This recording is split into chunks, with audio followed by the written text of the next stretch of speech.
النهارده هنجرب مع بعض قطر النوم من القاهره لمرسى مطروح.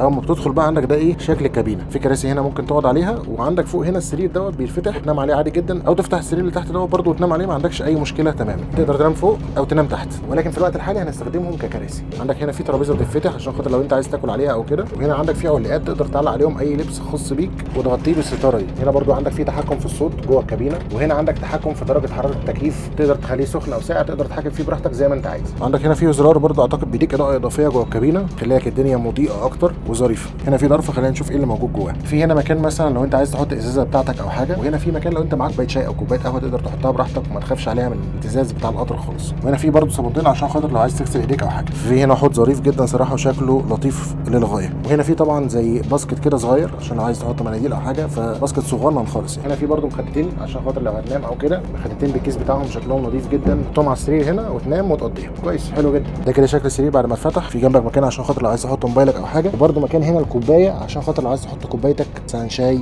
كنز، اي حاجه انت عايزها تحطها هنا وتطمن. ولكن هل هتقع من هنا؟ مش عارف يعني، المفروض يكون في حاجه هنا تمسك. بما ان العشاء وصل فخلينا نجرب العشاء بتاع القطر ونشوفه عامل ازاي. خلينا نجرب نفتح الترابيزه لان انا شايف انها اعتقد فتحها مش سهل خالص. يا سلام، بس كده الموضوع طلع سهل. نجربها كده نشوف الثبات كويس 100 100. لكن لو رجليك خبطت في ده اللي تحت ده هتقع بالاكل وهتخرب لك الدنيا، فخليك حريص بقى. في كميه هز في العربيه غير طبيعيه صراحه، ولكن هنحاول نتكيف مع الموضوع. ده العشاء بتاعنا، خلينا نجرب العشاء. يعني كميه مخبوزات غير عاديه صراحه. في هنا كرواسون، في هنا باتيه، اعتقد برده ده باتيه، ممكن يكون باتيه بالجبنه، هنشوف. وده تقدر تستخدمه زي ساندوتش او حاجه تحط فيه حاجه من الحاجات ديت، مثلا مربى او جبنه او كده. في هنا حلو شرقي كنافه، ده انجلش كيك عشان مع القهوه او حاجه زي كده. وهنا في عصير كل يوم، عصير مانجا ممتاز. عشاء خفيف وظريف يعني ودمه خفيف. الفكره بقى في حاجه ان انت وانت بتحجز بيديك اكتر من اختيار، يعني كان مكتوب في التذكره بتاعتي تختار ما بين اللحمه او تختار ما بين الفراخ او فيجيتيريان. اما جيت هنا هو قال لك ان في ده الوجبه الستاندرد اللي بتنزل، هي وجبه واحده ما بتتغيرش لكل العربيات، فما فيش اي وجبات ساخنه خالص، هي الوجبه ديت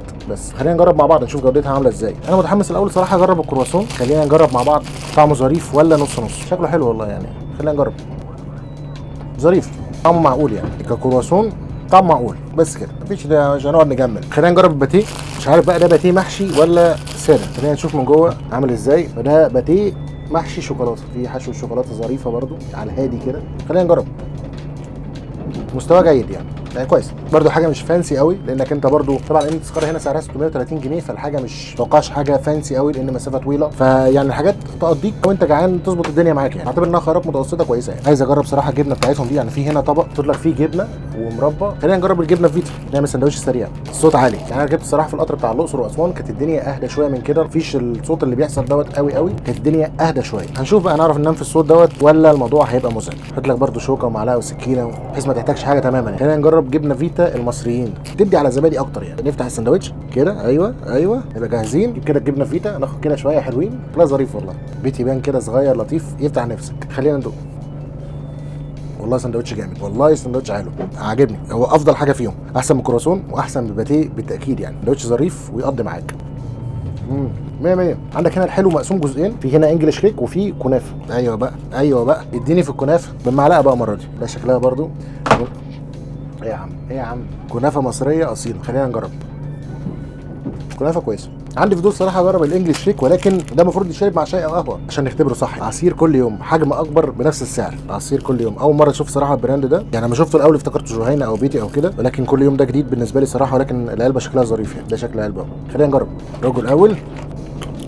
طعمه عادي جدا يعني، مش عصير مانجا ظريف يعني كويس، مش واو ولكن يدي الغرض. تجربه الاكل صراحه في القطر تجربه متوسطه، تسد معاك لو انت جعان، تظبط الدنيا معاك وتديك طاقه كده ان انت تكمل. توصل مرسى مطروح وانت شبعان نوعا ما. توصل مرسى مطروح بقى اديها مبكبكه واظبط نفسك ودلع الدنيا على الاخر. شيل الحاجات دي هنا كده على جنب عشان نعرف ايه نجرب السرير. يعني هو كطول يعني يا دوب على قدي بالظبط، اقدر انام وانا فارد رجليا ومرتاح والدنيا ظريفه معايا الصراحه. المخدات صراحه برده لطيفه جدا وتساعد على النوم. لكن اللي انا شايفه ممكن يكون مزعج بالنسبه لي هو حركه القطر تك تك تك تك طول الوقت دي، ممكن تكون مزعجه محرجه لبعض الناس وممكن تكون عادي مع بعض الناس، فبالنسبه لي انا مش عارف، هنجرب ننام يعني. طبعا عندك طريقتين تقدر تحجز بيهم القطر هنا. تقدر تحجز من على موقع ابيلا ترينز، ده الموقع الجديد لقطر النوم. تقدر تخش وتعمل اكونت وتحجز عادي جدا، ما عندكش اي مشكله. وسعر الغرفه السنجل هنا كان 630 جنيه، اما لو كنت حاجز الغرفه هنا شخصين فسعر الغرفه بيكون 430 جنيه للشخص الواحد. وفي الطريقه الاعتياديه اللي تقدر تحجز بيها القطر، وهي ان تيجي محطه قطر رمسيس او محطه قطر الجيزه، تحجز التيكيتات اللي انت عايزها في التوقيت اللي انت حابه. القطر هنا ليه يومين بيطلع فيهم في الاسبوع تقريبا، وهو يوم السبت والعوده بتبقى الحد، وفي ذهاب الثلاث والعوده الاربع. فتقدر تحجز السبت وترجع الاربع، فكده تقضي 4 ايام او 5 ايام وانت موجود في مرسى مطروح. في حاجه غريبه شويه لاحظتها، ان هنا مفيش بوفيه. يعني انت لو عايز حاجه تقدر تدوس على الزرار اللي هناك ده كده مثلا، يجي لك الشخص المسؤول عن العربيه لحد عندك يشوف انت عايز ايه او عايز تطلب ايه ويجيبه لك عادي جدا. الحاجات اللي تقدر تجيبها هنا مثلا اي مشروبات ساقعه او شاي او قهوه او ميه او اي حاجه اللي هي اي نوع من انواع المشروبات موجود عندهم. ودي حاجه ظريفه، ان انت لو هتشرب مثلا او عايز تشرب حاجه او كده، فده ميزه متاحه عندك تقدر تستخدمها عادي جدا. فاحنا طلبنا شاي عشان خاطر نجرب الانجليش كيك، فخلينا نجرب مع بعض. نجرب الانجليش كيك مع كوبايه الشاي. نضرب شاي كده مع كيك عشان ايه، نروق على نفسنا شويه. خلينا نجرب، ناخد كده قطمه. روقان، جامده جدا. الكيكه لوحدها رهيبه صراحه. شويه شاي، هي مزاج عالي قوي. تضرب الكيكه مع الشاي وتنسى القصه. كده خلصنا اكل نطفي النور ونحاول ننام شويه.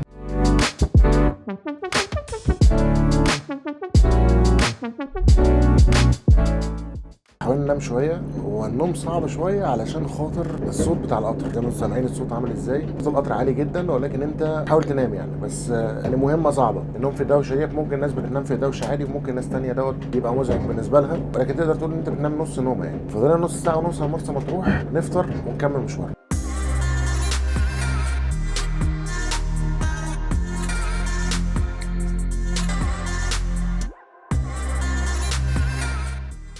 طبعا ما ينفعش تكون موجود في مطروح من غير ما تجرب الفطار البدوي. عشان كده جينا عند مطعم التركي. مطعم المفروض ان هو بيقدم اكلات بدويه وفطار بدوي وكده، عشان اجرب الفطار بتاع اهل مطروح. بتيجي هنا بقى تقعد قعده عربي زي ما انتم شايفين كده. القعده لطيفه جدا ومريحه، وستار يمين وشمال كده عشان الخصوصيه.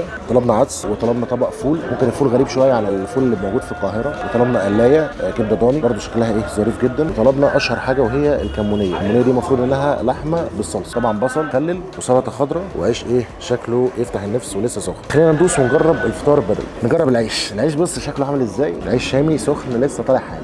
نبدا بالعدس بقى. نجيب كده طبق العدس، نقلب كده تقليبه بسيطه ونجرب.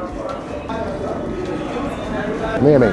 حلو جدا، شبه العدس بتاع البيت اللي احنا بنعمله عادي جدا، ولكن تحس ان هو فيه سنه فلفل زياده شويه، فبديها حته سبايسي زياده شويه.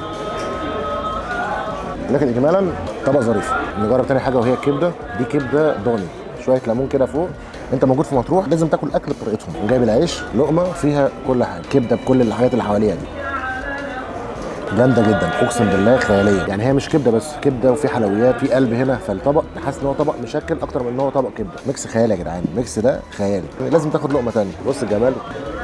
افضل كبده كلتها لحد دلوقتي. نجرب الفول. فطار يعني فول معروفه، لازم فطار يبقى داخل فيه فول شويه. تحس ان حبايه الفول حلوه كبيره، فول مدمس. ناخد برده نفس اللقمه مليانها على الاخر بقى شكلها، ونضرب على طول. فول بيتي. بس في بعض الناس بدل ما تشتري فول من بره بتعمله في البيت عشان يبقى صحي اكتر. فاعتقد ان لو يعني اتعمل في البيت هو ده الطعم بالظبط.